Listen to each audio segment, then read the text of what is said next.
Hey guys, sorry, there are going to be two videos today because the other one cut itself off because my phone reached its storage limit. So I had to get rid of some things, but now I have it fixed. So here we go. The rest of the videos, or the rest of this video, is going to be talking about The Outsiders Chapter 1, which we should have read yesterday. If you haven't, you don't want to be spoiled, go ahead and stop this video, go back and read it. There will be a discussion question at the end of this video that you will have to answer on Google Classroom. So make sure that you stick around to the end, or just skip to the end and see the question if you're going to do that. Yeah, I know how you guys operate. So chapter 1, some of the things that we should have noticed outside of the things I pointed out yesterday when I was introducing it and talking about the first few pages. We get several characters. We get a lot of information about them. We get a good bit of exposition, but it's mostly delivered through dialogue, through action. We see how these characters are. Ponyboy does tell us his impressions of them, but Ponyboy is not necessarily going to be 100% reliable all the way through the book. I hope we can tell that early on. He sees himself in a way that other people don't necessarily see him. Um, he's not always accurate in his impressions of other people, which I think we can probably tell from the beginning. So the first two characters I want to focus on, other than Ponyboy himself, are Soda and Derry. So Soda Pop and Derry, his two brothers. Soda, I think, is about 17. Derry's 20. And Ponyboy himself is 14, so he's the youngest brother of the three.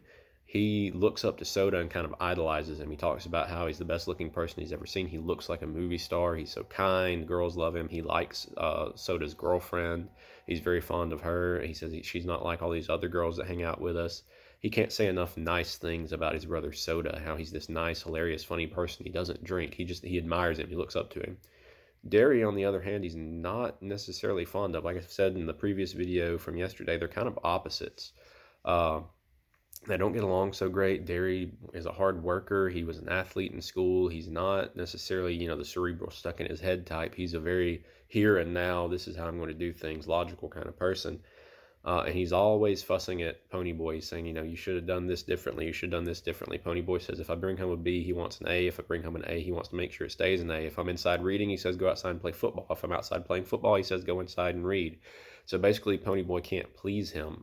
Maybe some of you are like this with your parents. I don't know. I kind of was when I was growing up.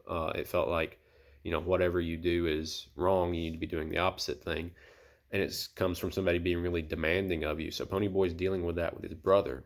Hopefully we've got sense enough to realize that Derry's got a lot of responsibility on his shoulders. We see in this chapter how he was a football star. He had a scholarship to go to college, but he didn't. He had to stay home because his parents have died. He had to take care of his brothers. He has to work a job and work really hard. I think it says he works two jobs to make enough money. He barely gets any sleep. All he can do is work.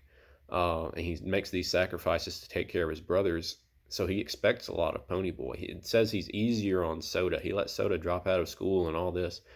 It's like he sees something else in Ponyboy. He sees that intelligence, that capability to do something better, and he wants his youngest brother to have that, whereas he and Soda can't. Hopefully we see that already. But Ponyboy doesn't. He doesn't see it. He just sees Derry's really hard on me. Soda tells him at the end of chapter 18. I'll look at that last paragraph really quickly because I think it's important to Derry and Ponyboy and Soda's relationship, which is probably among the most important relationships in the book. It says, in a moment his breathing was light and regular. I turned my head to look at him, and in the moonlight he looked like some Greek god come to earth. This is Ponyboy talking about Soda. Again, really huge amounts of admiration anytime he talks about him. I wondered how he could stand being so handsome. Then I sighed. I didn't quite get what he meant about Derry. Derry thought I was just another mouth to feed and somebody to holler at. Derry loved me. I thought of those hard, pale eyes. Soda was wrong for once, I thought. Derry doesn't love anyone or anything, except maybe Soda.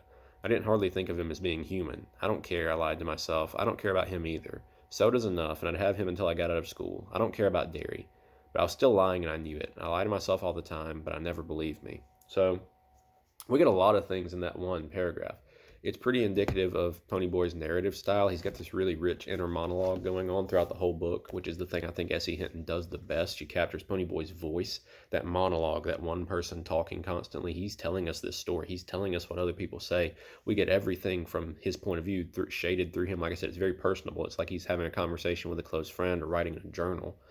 So we get his voice, his way of expressing these things. He says, I was still lying and I knew it. I lie to myself all the time, but I never believed me. That's a pretty sharp thing to think. That's a pretty clever way of putting that. Again, it shows us this is a smart kid doing this talking here. But when it comes to his brother, he's kind of blind. Soda tells him, "Yeah, Derry loves you. That's obvious." And Soda's like, "No, he doesn't love me. He doesn't love anybody except maybe Soda himself." And he says, "I don't care. I don't care if he loves me." He obviously does, or he wouldn't be thinking about it as he's falling asleep. He wouldn't be so concerned about it. He spent most of the first chapter talking about how difficult his relationship with Derry is. I don't think he would have done that if that wasn't a big deal to him. So that tells us a little bit about their relationship, and I hope we're keeping those three at least straight so far.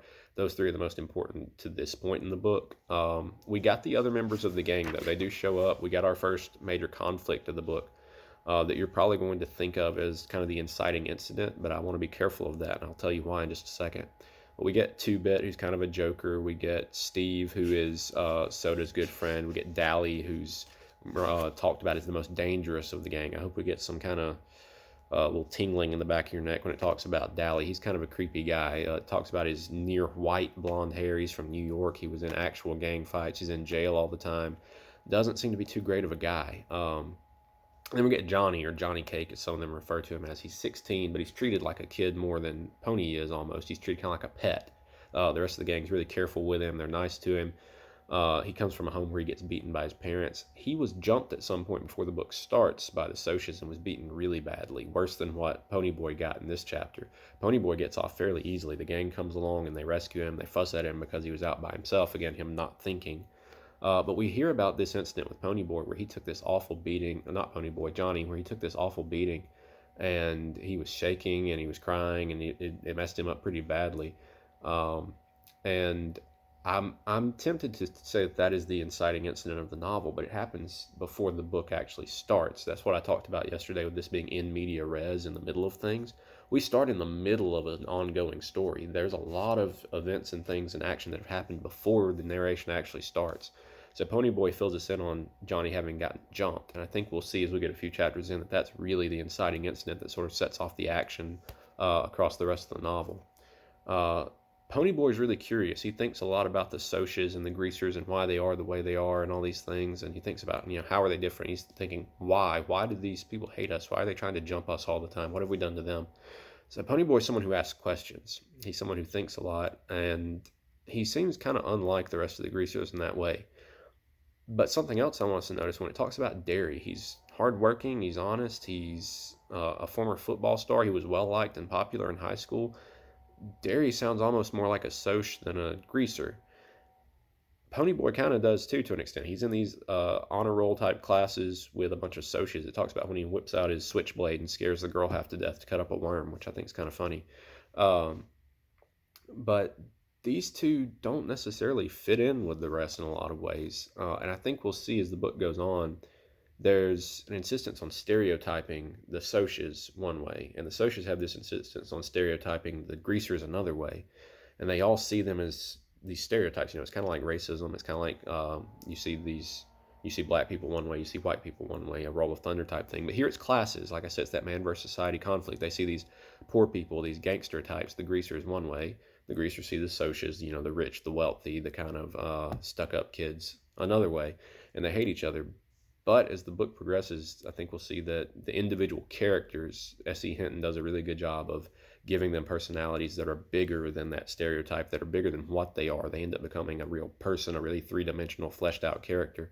And she does that with most of the characters mentioned in the first chapter and some more that we haven't been introduced to yet. So I hope we pay really careful attention to that going forward. So make sure you know about Pony, make sure you know about Soda, Derry, and try to think about Johnny and keep him in your head at this point. He's 16. He's the second youngest besides Ponyboy, who was 14. And he's the one who took the really bad beating before the book started. And he's the one outside of Soda who's probably the closest to Ponyboy. We haven't gotten a lot about that yet, but he and Ponyboy are pretty close friends. And that's going to play in heavily throughout the book. The other members of the gang will be important, but just keep those four in your head so far, and you should be in good shape going forward. Read chapter 2 tonight. The discussion question for today is simply, what do you think about Ponyboy so far? If that's his narration style, what do you think about who he is as a person? What do you think about how blind he is about his brother? Anything like that. You don't have to address all those things, just to show, that you watched the video, you read the first chapter. Make sure you mention some things that demonstrate to me that you did read the chapter. Give me 2 or 3 sentences. It'll just say discussion question 1 or the Outsiders discussion question 1. It'll probably be worth about 5 points. The questions will be a little bit more complicated, more thought-provoking as we get further in the book. But right now, I just want to see that you guys read, you guys listen to the video, and you're able to come up with a good response. So 2 or 3 sentences, I'll have that posted shortly after the video is up. Read chapter 2, do Choosing the Right Word Before Midnight. See you guys.